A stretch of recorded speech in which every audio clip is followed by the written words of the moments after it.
Hello everyone, welcome to my channel. आज हम पढ़ेंगे the living world, which is first chapter of NCERT, and accordingly my first lecture.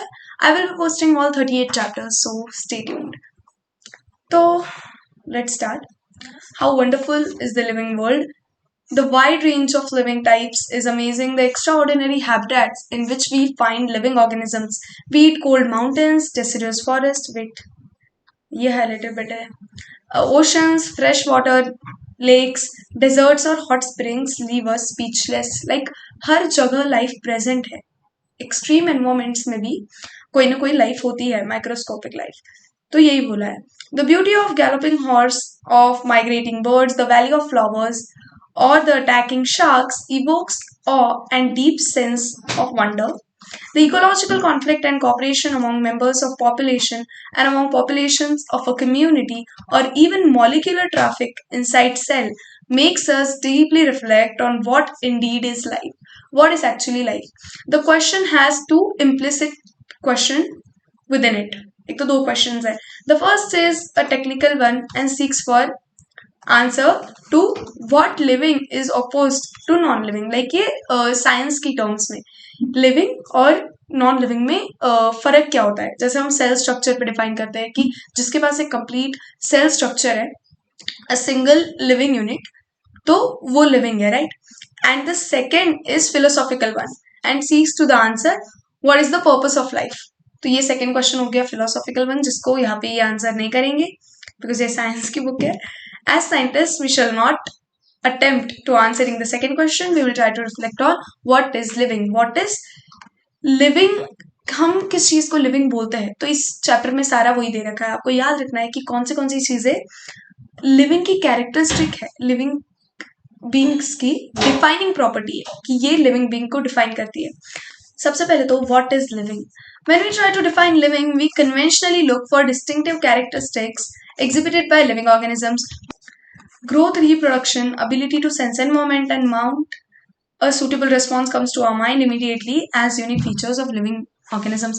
तो living organisms बोलने के बाद सबसे पहले तो यही चीजें आती है कि लिविंग ऑर्गेनिजम्स ग्रो करेंगे, रिप्रोड्यूस करेंगे, एक्सटर्नल स्टिमुलाई को रिस्पॉन्ड करेंगे. One can add a few more features like metabolism, ये बहुत इंपॉर्टेंट फीचर है. Ability to self replicate, self organize, interact, and emergence to this list, right? Let us try to understand each of these. सबसे पहले तो growth. Okay, all living organisms grow, ये line NCERT में दे रखी है, ये याद रखना आपको. ऐसे सेंटेंस वाले इसमें इस लेसन से आएंगे वो क्वेश्चंस, सेंटेंस वाले, तो ये याद रखना. All living organisms grow. Increase in mass and increase in number of individuals are twin characteristics of growth. एक तो increase in mass and दूसरा increase in number. increase in number मतलब reproduction. जैसे बैक्टीरिया का नंबर बहुत जल्दी grow कर जाता है तो वो. A multicellular organism grows by cell division. In plants, this growth by cell division occurs continuously throughout their lifespan. जैसे plants continuously grow करते हैं, उनकी पूरी लाइफ वो ग्रो करेंगे. एनिमल्स एक सर्टेन एज तक ही ग्रो करते हैं. वी ऑल्सो सर्टेन एज तक ही हम ग्रो करते हैं, उसके बाद हमारी ग्रोथ स्टॉप हो जाती है. In animals this growth is seen only up to a certain as.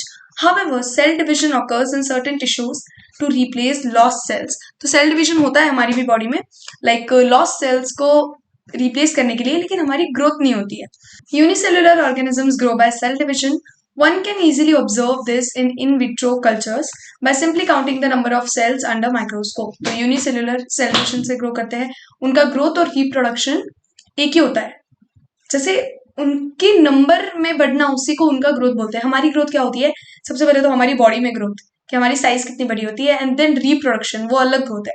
लेकिन यूनिसेलुलर ऑर्गेनिजम्स में साइज में ग्रोथ नाम की कोई चीज नहीं होती, तो उनमें रिप्रोडक्शन को ही ग्रोथ बोलते हैं. In majority of higher animals and plants, growth and reproduction are mutually exclusive events. हम हायर ऑर्गेनिजम्स है तो हमारे में ग्रोथ और रिप्रोडक्शन अलग अलग है, बताया अभी. One must remember that increase in body mass is considered as growth.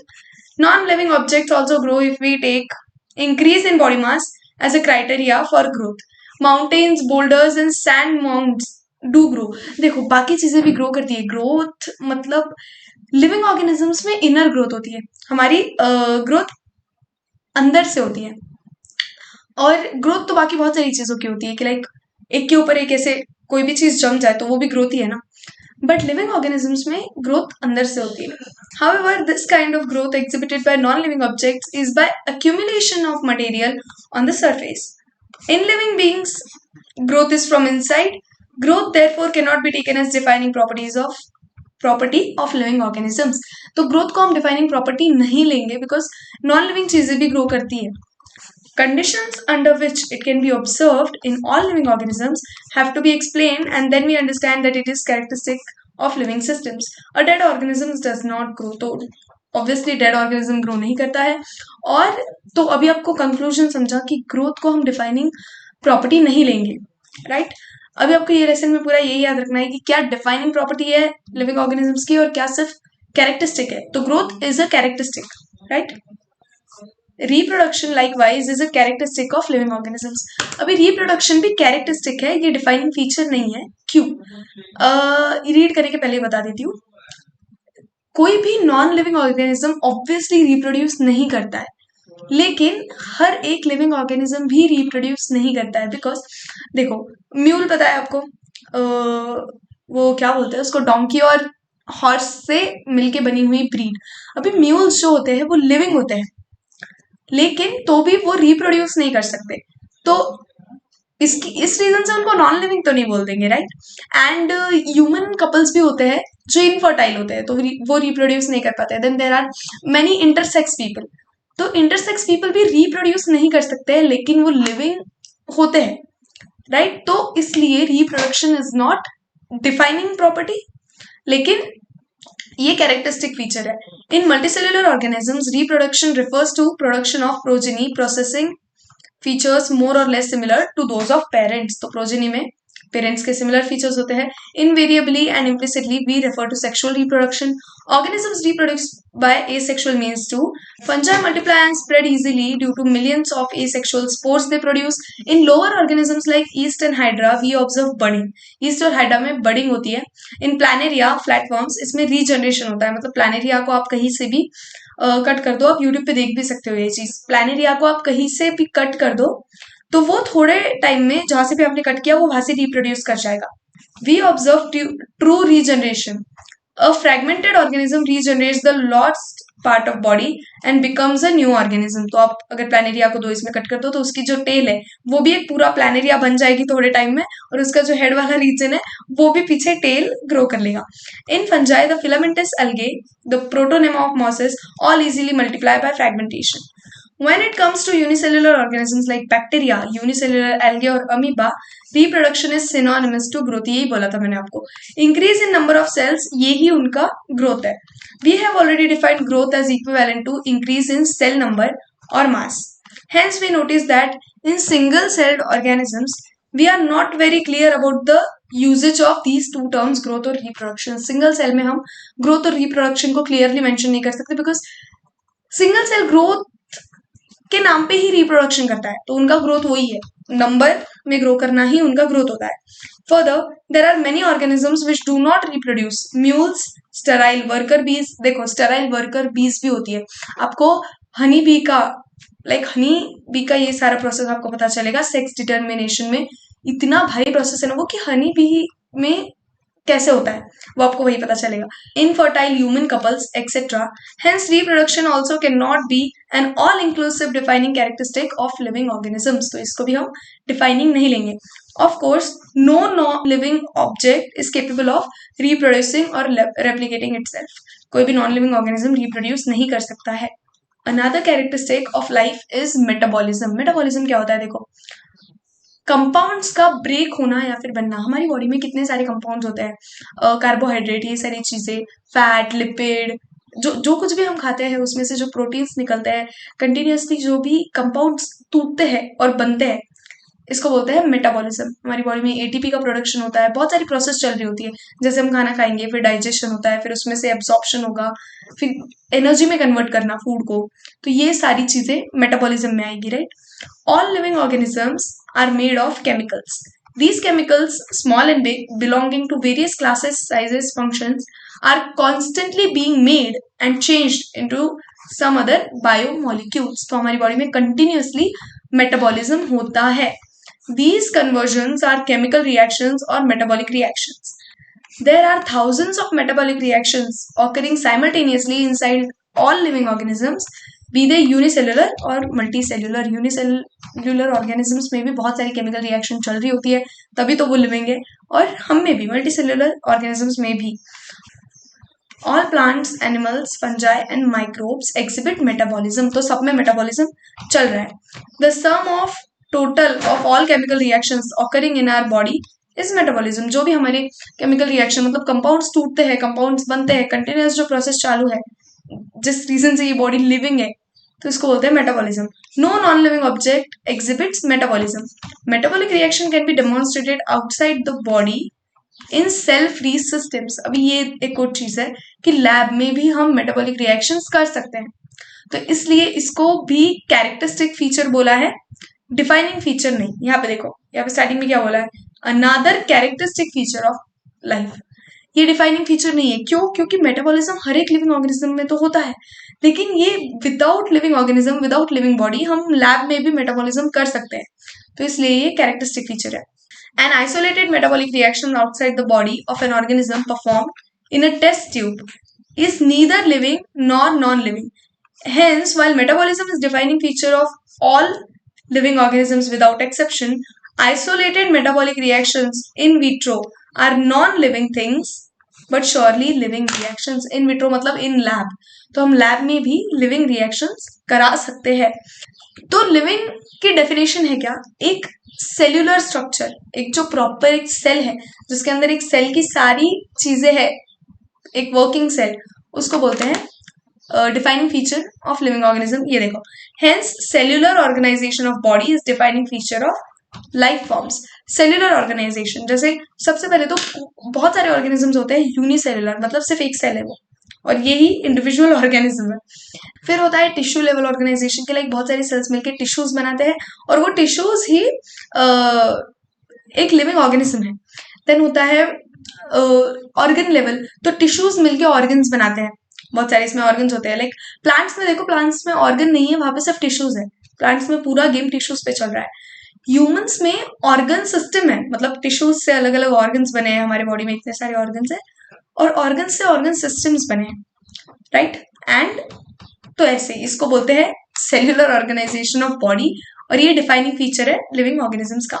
Perhaps the most obvious and technically complicated feature of all living organisms is this ability to sense their surroundings or environment and respond to these environmental stimuli, which could be physical, chemical or biological. तो देखो, जो भी हम external stimuli को respond करते हैं, ये बहुत ज़्यादा special feature है living organisms का, because कोई भी और non living thing external stimuli को रिस्पॉन्ड नहीं करती है. जैसे यूनिसेल्युलर जो ऑर्गेनिजम्स होते हैं वो भी अपने एक्सटर्नल स्टिमुलाई को रिस्पॉन्ड करते हैं. एक्सटर्नल स्टिमुलाई को रिस्पॉन्ड करना इसको बोलते हैं कॉन्शियसनेस. और ह्यूमंस के पास एक और स्पेशल एक्स्ट्रा चीज है जिसको बोलते हैं सेल्फ कॉन्शियसनेस. मतलब उनको खुद के बारे में भी वो सोचते हैं कि मैं कैसा दिख रहा हूँ, मैं कैसे हूँ, ये सारी चीजें, तो इसको बोलते हैं self consciousness. We sense our environment through our sense organs. Plants respond to external factors like light, water, temperature, or other organisms, pollutants, etc. All living organisms, from prokaryotes to the most complex eukaryotes, can sense and respond to environmental cues. Plants भी external चीजों को respond करते हैं. जैसे sunlight है तो sunlight को भी प्लांट रिस्पॉन्ड करते हैं. पानी अगर कम ज्यादा हुआ तो उसको भी रिस्पॉन्ड करते हैं. बहुत सारी चीजें. अगर न्यूट्रिएंट्स भी, आपको मिनरल न्यूट्रिशन में पता चलेगा, कोई भी न्यूट्रिएंट सॉइल में कम है, ज्यादा है, तो उसको भी प्लांट्स एक अलग वे में रिस्पॉन्ड करते हैं.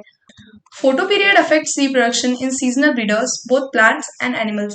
तो दोनों प्लांट्स और एनिमल्स में सीजनल ब्रीडिंग होती है, मतलब सीजन होता है उनका ब्रीडिंग करने का, उस टाइम पे वो रिप्रोड्यूस करते हैं. जैसे छिपकलियों में समर सीजन, तो समर सीजन में आपको बहुत सारी छोटी छोटी छिपकलियां देखने मिल जाएंगी, बिकॉज वो उनका सीजन होता है.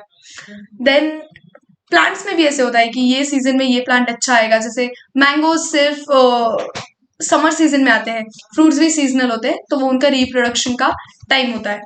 All organisms handle chemicals entering their body.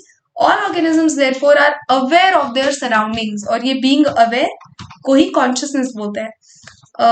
Human being is only organism who is aware of himself, he and has self consciousness. तो ये सिर्फ humans में ही होता है, बाकी कोई animal में नहीं होता.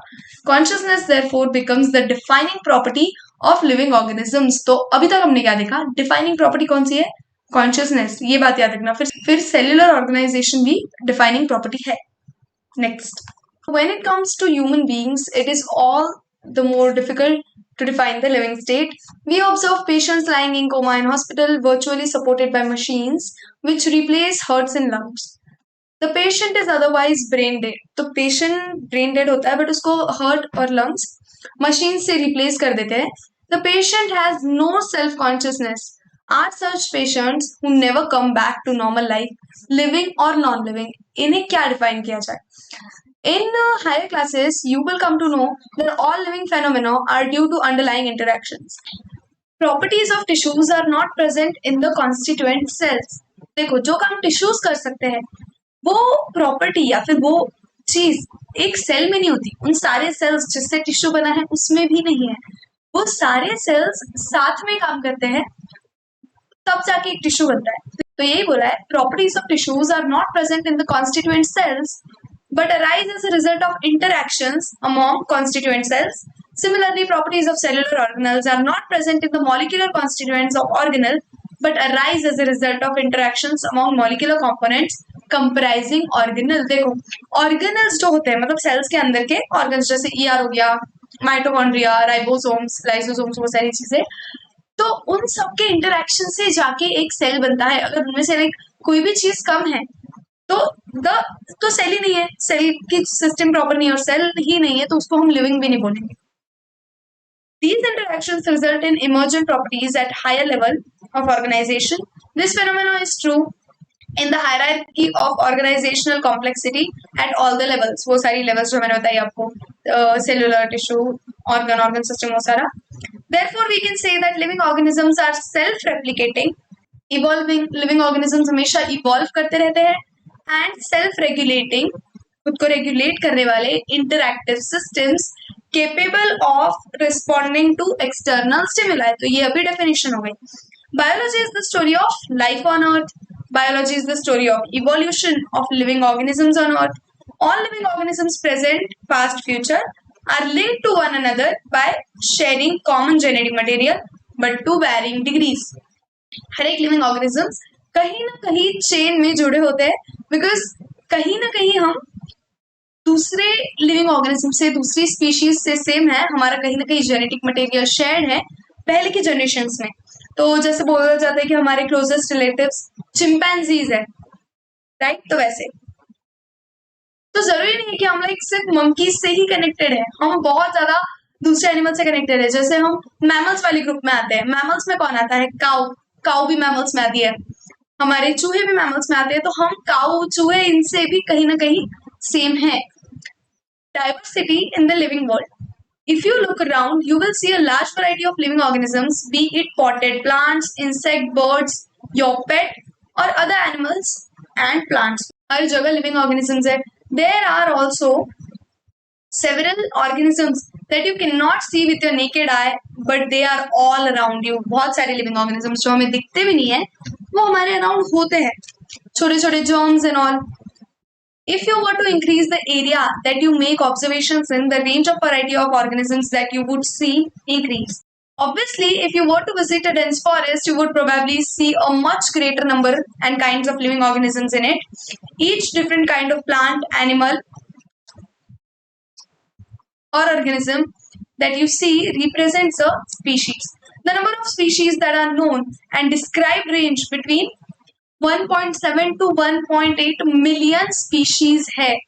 इतनी ज्यादा स्पीशीज है। पॉपुलेशन का तो छोड़ ही दो, फिर अगर सबकी पॉपुलेशन काउंट करेंगे तो ये इतनी तो स्पीशीज ही है sir. This refers to biodiversity or the number and types of organisms present on earth. Okay, we should remember here that as we explore new areas and even old ones, new organisms are continuously being identified. इतनी species 1.7 1.8 million इतनी भी total नहीं है। We don't know many species, अभी तक जो discover हुई नहीं है, और जब भी हम कोई भी एरियाज को एक्सप्लोर करते हैं तो वहां पे हमें न्यू स्पीशीज मिलती है, तो कंटिन्यूसली न्यू स्पीशीज मिलती ही जाती है। तो ये तो एक बहुत छोटा नंबर हो गया। As stated earlier, there are millions of plants and animals in the world. We know plants and animals in our own area by their local names.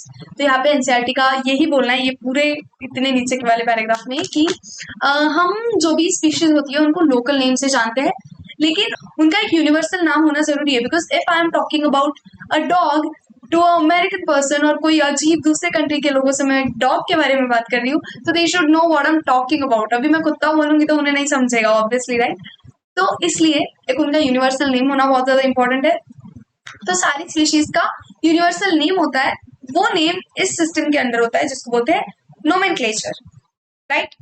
Now these local names would vary from place to place. वही बोला है यहाँ पे तो पूरा. Hence there is the need to standardize naming living organisms such that particular organism is known by the same name all over the world. This process को बोलते हैं nomenclature. और obviously nomenclature और naming is only possible when organism is described correctly. अगर उस organism का एकदम description clear है कि यही है वो species, अब एक जैसे दिखने वाली कितनी ज्यादा species होती है, right, described correctly and we know what organism the name is attached to. इसको बोलते हैं identification. In order to facilitate the study, the number of scientists have established procedures to assign scientific name to each known organism. हर एक organism का scientific name होता है. This acceptable to biologists all over the world. For plants, scientific names are based on agreed principles and criteria which are provided by ICBN International Code for Botanical Nomenclature, और animals के लिए होता है International Code for Zoological Nomenclature. Then the scientific names ensure that each organism has only one name. एक ही नाम होना चाहिए. Description of any organism should enable the people in any part of the world to arrive at the same name. तो जो भी description होगा वो description अगर बता दे तो नाम सेम ही होना चाहिए. उस कोई और पार्ट के वर्ल्ड पे लोगों को भी वो ऑर्गेनिज्म पता हो जाना चाहिए ऐसे. They also ensure that such a name has not been used for any other known organism. ये भी मेंशन करना बहुत इंपॉर्टेंट है. Biologists follow universally accepted principles to provide scientific names to known organisms. Each name has two components. इसको binomial nomenclature बोलते हैं. मतलब हर एक नाम में दो component होते हैं. हमारे जैसे हमारा नाम नेम होता है एंड सरनेम होता है, वैसे इधर भी होता है स्पेसिफिक एपिथेट मतलब स्पीशीज का नाम, और जेनेरिक नेम मतलब जेनेरा का नाम, जीनस का नाम उसके. The system of providing a name with two components is called binomial nomenclature. This naming system given by Carolus Linnaeus is being practiced by biologists all over the world. The naming system using a two-word format was found convenient. Let us take example of mango to understand the way of providing scientific names better. अभी देखो mango को कैसे लिखेंगे. The scientific name of mango is written as Mangifera indica, right? अभी इसमें क्या क्या चीज है. एक तो हम किसी का भी साइंटिफिक नेम ऐसे टाइपिंग में लिखते हैं तो ये इटैलिक्स में होना चाहिए. यहाँ पे भी देखो कर्व करके लिखा है. देन मैंजीफेरा का एम कैपिटल होना चाहिए मैंजीफेरा, और इंडिका का आई स्मॉल होना चाहिए. आपको रूल्स है नेक्स्ट पेज पे, तो आपको रूल्स बहुत क्लियरली पता चाहिए बिकॉज ये लेसन में से रूल्स पे ही क्वेश्चन आता है कि कौन सा रूल है binomial nomenclature का. Let us see how it is a binomial name. In this name, Mangifera represent the genus, while Indica is particular species or a specific epithet. तो देखो Mangifera तो हमारा जीनस है, Indica एक species है. आपको ये याद रखना है कि Mangifera के अंदर और दूसरी स्पीशीज भी आ सकती है. ऐसा होता है, बहुत सारी स्पीशीज है, बहुत सारी स्पीशीज एक जीनस में होती है और बहुत सारे ऐसे जीनस है, तो हर एक जीनस की अपनी अपनी स्पीशीज है और उसके ऊपर फैमिली होती है. ये पूरी हायरार्की आपको आगे देखने मिलेंगी कि फैमिलीज, फिर एक फैमिली के अंदर बहुत सारे जीनस आते हैं ऐसे. Other universal rules for nomenclature are as follows. Biological names are generally in Latin and written in italics. बोला मैंने, they are Latinized or derived from Latin irrespective of their origin. The first word of biological name represents genus. पहला genus होता है, second specific epithet होता है मतलब species. Both the words in a biological name when handwritten are separately underlined. Separately उनको underline किया जाता है, मतलब ये word को underline and then वो word को. ये इस पे questions भी आए थे और मैंने ये questions गलत किए थे एक टाइम पे, तो I remember this thing. Or printed in italics to indicate their Latin origin. The first word denoting the genus starts with capital letter, while specific epithet starts with small letter. It can be illustrated with the example of Mangifera indica. देखो Mangifera indica कैसे लिखा है. Next है name of the author appears after specific epithet. ये बहुत जगह होता है कि ऑथर का भी नेम, जिसने वो नेम दिया उसका भी नाम लिख लेंगे. तो मैंजिफेरा इंडिका लिनानियस ने दिया था तो ऐसे लिन लिखा जाता है. Mangifera indica Linn. It indicates species was described by Linnaeus. Since it is nearly impossible to study all the living organisms, it is necessary to devise some means to make it possible. This process is classification. अभी इतने सारे living organisms को अगर हमें study करना है तो classify तो करना पड़ेगा ना, कि सबको ऐसे डिवाइड कर दिया अलग अलग ग्रुप्स में. तो उस सिमिलैरिटीज के बेसिस पे या फिर उन डिफरेंसेस के बेसिस पे क्लासिफिकेशन किया जाता है, ग्रुप्स बनाए जाते हैं, ग्रुप्स के अंदर लोगों को डाला जाता है. Classification is the process by which anything is grouped into convenient categories based on some easily observable characters. For example, we easily recognise groups such as plants or animals or dogs, cats or insects. The moment we use any of these terms, we associate certain characters with organism in that group. What image do you see when you think of a dog? Obviously, each one of us will see dogs and not cats. तो वो हमारे दिमाग में fixed है कि dogs कैसे दिखते हैं, डॉग्स की क्या कैरेक्टरिस्टिक्स होती है. डॉग बोले तो हमें लाइक ये कैरेक्टर याद आता है कि dog can smell really well. Right now, if we were to think of Alsatians, we know what are we talking about. Alsatians एक special breed होती है डॉग की जो पुलिस के साथ होती है. Similarly, suppose we were to say mammals, you would of course think of animals with external ear and body hairs. Mammals बोलने के बाद हमें mammals के characteristic याद आ जाते हैं. Likewise, in plants, if we try to talk of wheat, the picture in our minds will be of wheat plants, not of rice or any other plants, right? Hence, all of these dog, cats, mammals, wheat, rice, plants, animals are convenient categories we use to study organisms. The scientific term for this categories is taxa. इन अलग अलग group को scientifically taxa बोला जाता है. Taxa या फिर taxon. Here you must recognize that taxa can indicate categories at very different levels. अभी taxa मतलब अलग अलग लेवल पे भी ग्रुप हो सकता है. जैसे अगर मैं बोलूँ डॉग्स, मैंने डॉग्स बोला, डॉग्स की लेवल पे अभी डॉग्स में भी बहुत सारी नीचे बहुत सारी ब्रीड्स है. ये डॉग्स, अभी मैंने ऊपर एक टैक्सा बोल दिया मैमल्स. अभी मैमल्स में डॉग्स के साथ बहुत सारे मैमल्स आ गए, राइट? तो ऐसे इसको बोलते हैं अलग अलग लेवल पे टैक्सा रहना. Plants also form a taxa. Plants मैंने बोल दिया तो प्लांट्स के अंदर सारे प्लांट्स आ जाते हैं, तो ये एक बड़ा वाला टैक्सा हो गया. Wheat is also taxa. Wheat भी taxa हो गया, उसमें भी अलग अलग breeds होती है. Similarly, animals, mammals, dogs are all taxa, but you know that dog is a mammal and mammals are animals. देखो, animal भी एक taxa है. Animals के साथ plants, ये दो बड़े बड़े taxa हो गए.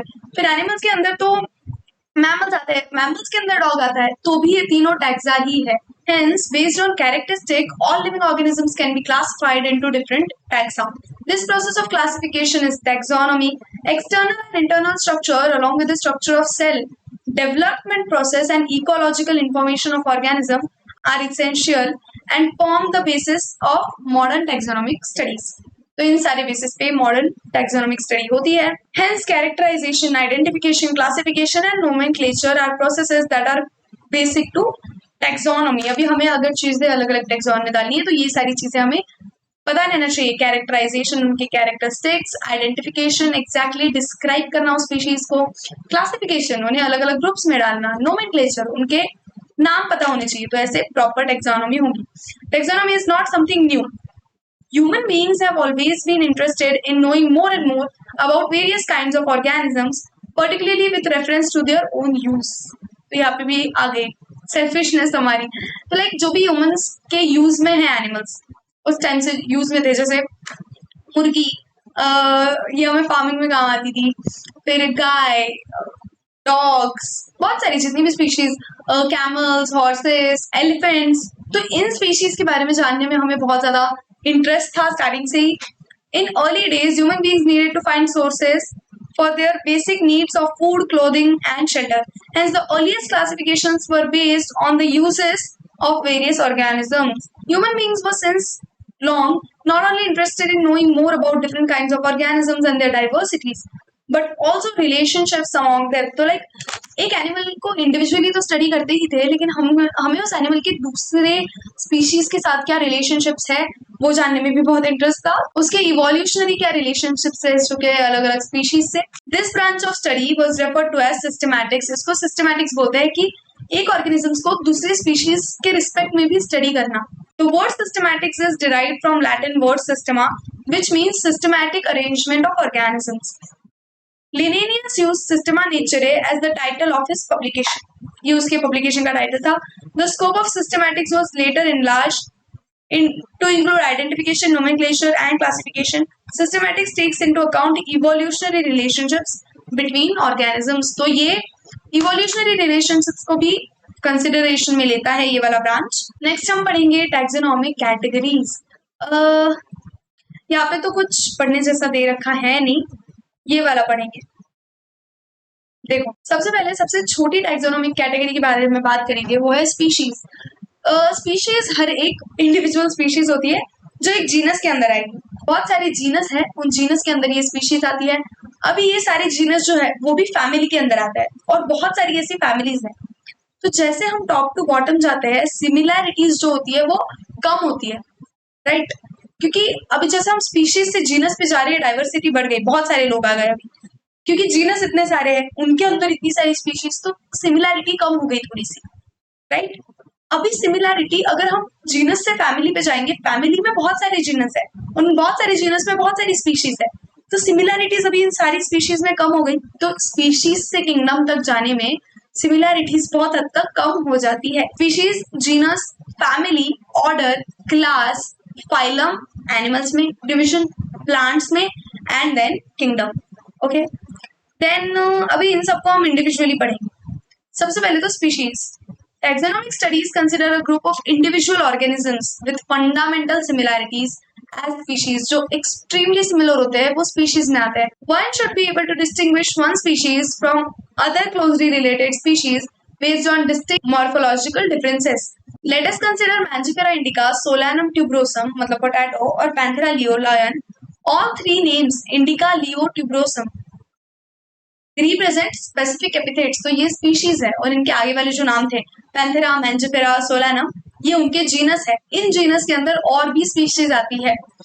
While the first words Mangifera, Solanum, Panthera are genera and represent another higher level of taxon or category, each genus may have one or more specific epithets representing different organisms but having morphological similarities. For example, Panthera has another specific epithet called tigris and Solanum includes species like nigrum. तो देखो Panthera के अंदर लियो के साथ साथ क्या है, Tigris भी है, तो वो एक कम्प्लीटली अलग स्पीशीज हो गई। और सोलानम में सोलानम ट्यूब्रोसम भी है, सोलानम नाइग्रम भी है, एंड मेलोंगेना, तो ये भी है सोलानम में। तो सोलानम ऐसे जैसे सरनेम हो गया और ये फैमिली मेंबर्स है, नाइग्रम, मेलोंगेना और क्या, tuberosum. Human beings belong to species sapiens, which is grouped in the genus Homo. The scientific name thus for human being is written as Homo sapiens. ये हमारा scientific name है। Next, genus. Genus comprises a group of related species which has more characters in common as compared to species of other genera. We can say that genera are aggregates of closely related species. जो closely related species होती है वो genera में आती है। For example, potato and brinjal are two different species but both belong to the genus Solanum. Solanum में ही potato भी आता है और बैंगन भी आता है। Lion, Panthera leo, leopard, Panthera pardus and tiger, Panthera tigris with several common features. अभी ये तीनों completely different species है लेकिन इनका genus same है, वो है Panthera. All species of genus Panthera, this genus differs from another genus Felis which includes cats. अभी देखो एक पैंथेरा जीनस है, एक फेलिस जीनस है। फेलिस में सारी कैट्स आती है, पैंथेरा में सारी ये डेंजरस एनिमल्स आते हैं।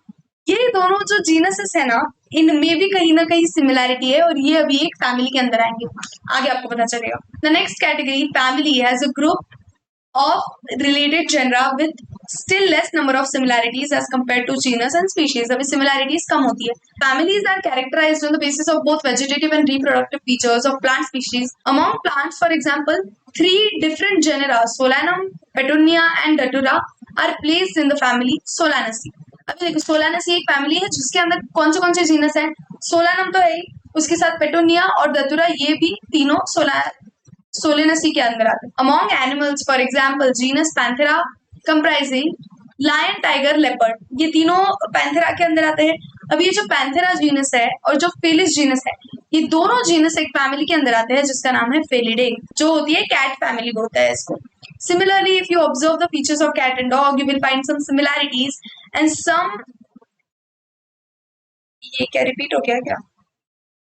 You will find some similarities and some differences as well. They are separated into two different families, Felidae and Canidae respectively. अभी देखो Felidae के साथ एक और फैमिली है Canidae, राइट? तो अभी ये दोनों Felidae और Canidae ऊपर चल के एक ऑर्डर में या फिर एक क्लास में भी आ सकते हैं। फिर ऑर्डर देखते हैं, फैमिली तक आ गए थे हम, now order. You have seen earlier that categories like species, genus, and families are based on number of similarities. Generally, order and other higher taxonomic categories are identified based on aggregates of characters.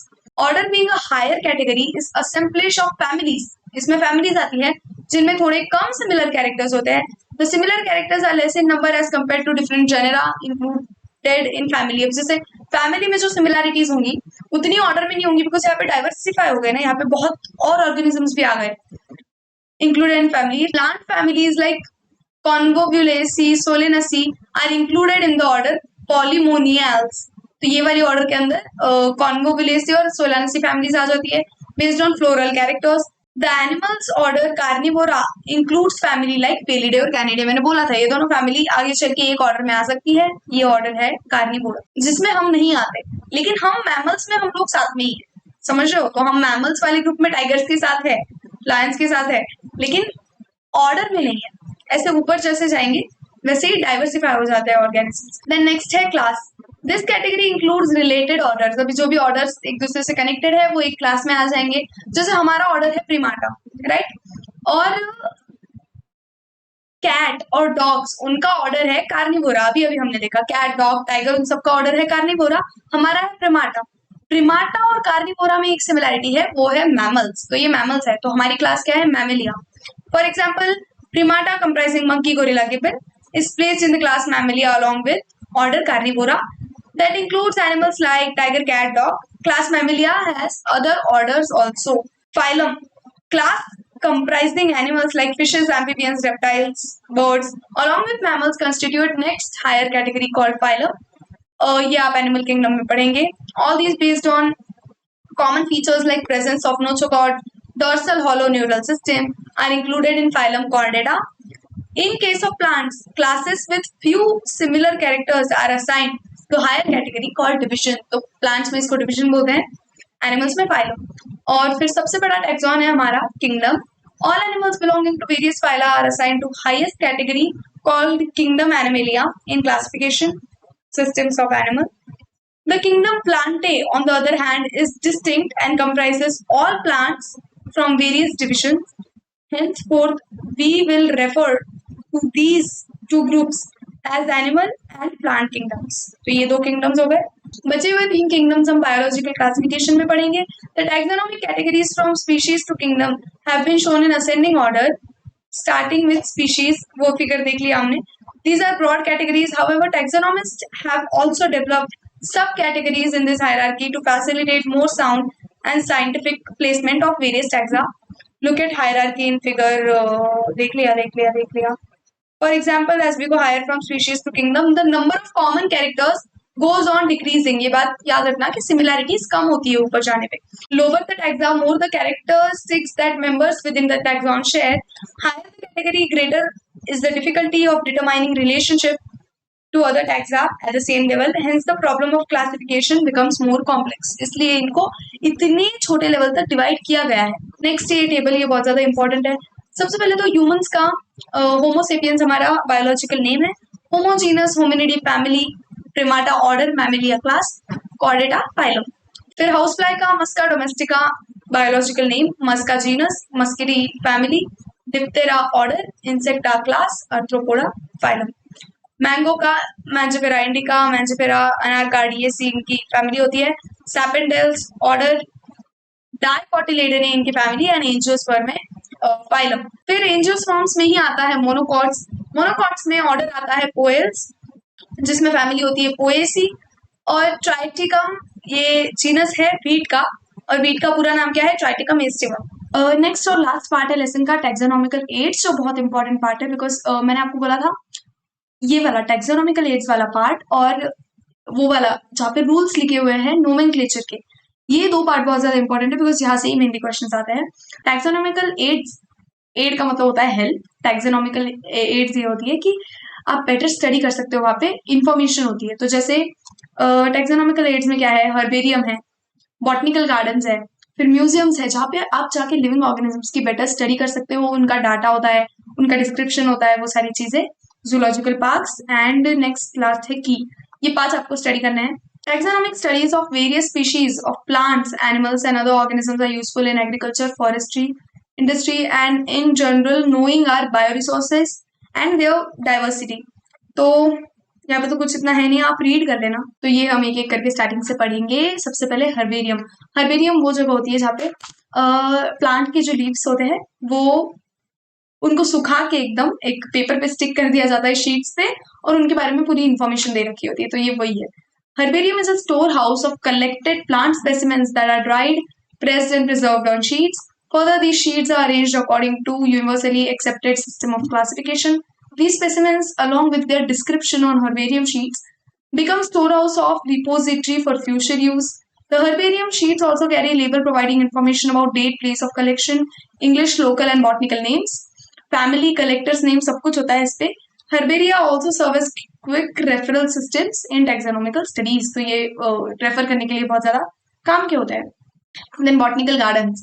Botanical gardens में like जो endangered plant species होते हैं, तो मतलब जो कम पाए जाने वाले प्लांट्स होते हैं वो रखे जाते हैं, और बहुत सारे प्लांट्स स्टडी करने के लिए रखे जाते हैं, तो इसको बोलते हैं botanical garden. Famous botanical garden है केव इंग्लैंड में, इंडियन बॉटनिकल गार्डन है हावड़ा इंडिया में, and national botanical research institute Lucknow में है।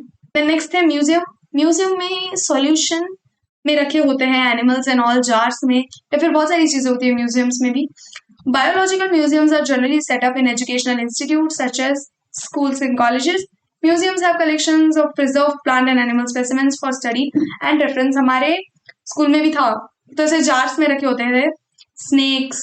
स्नेक एक ही था, कुछ बहुत भारी स्कूल नहीं थी हमारी। एक स्नेक रखा हुआ था, एक मेंढक रखा हुआ था सड़ा हुआ बहुत पुराना, एक पैरट था, ऐसी कुछ कुछ चीजें थी। Specimens are preserved in containers or jars in preservative solution. Plants and animal specimens may also be preserved as dry specimens. Insects are preserved in insect boxes after collecting, killing, and pinning. Larger animals like birds and mammals are usually stuffed and preserved. Museums often have collections of skeletons of animals too. तो skeletons भी होते हैं museums में। Then last है zoological parks, मतलब जू, जहाँ पे बहुत सारे एनिमल्स होते हैं केजेस में रखे हुए, हम जाके देखते हैं वही। तो यहाँ पे लिखा भी है children love visiting these parks, commonly called जू। लास्ट है की। यहाँ पे कॉन्ट्रास्टिंग कैरेक्टर्स लिखे होते हैं कोई भी स्पीशीज के। Key is another taxonomical aid used for identification of plants and animals based on similarities लिखी होती है और dissimilarities लिखी होती है। The keys are based on contrasting characters generally in pair called couplet. तो pair में होते हैं contrasting characters, एक ये वाला कैरेक्टर कंप्लीटली उसका ऑपोजिट, तो इसको कपलेट बोलेंगे। It represents the choice made between two opposite options. This results in acceptance of only one and rejection of other. तो एक ऑप्शन राइट होता है उसमें से जो स्पीशीज में होगा। Each statement in the key is called lead. हर एक स्टेटमेंट को लीड बोलते हैं। Separate taxonomic keys are required for each taxonomic category such as family, genus, species.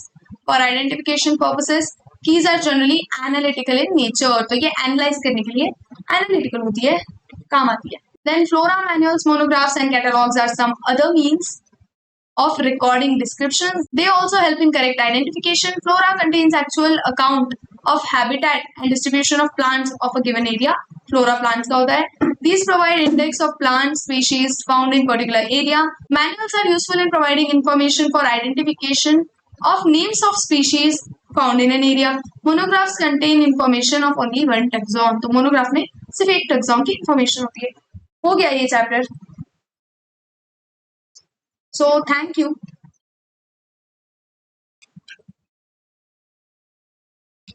अगर आपको कुछ भी डाउट है तो कमेंट सेक्शन में डालो। Thank you, bye bye.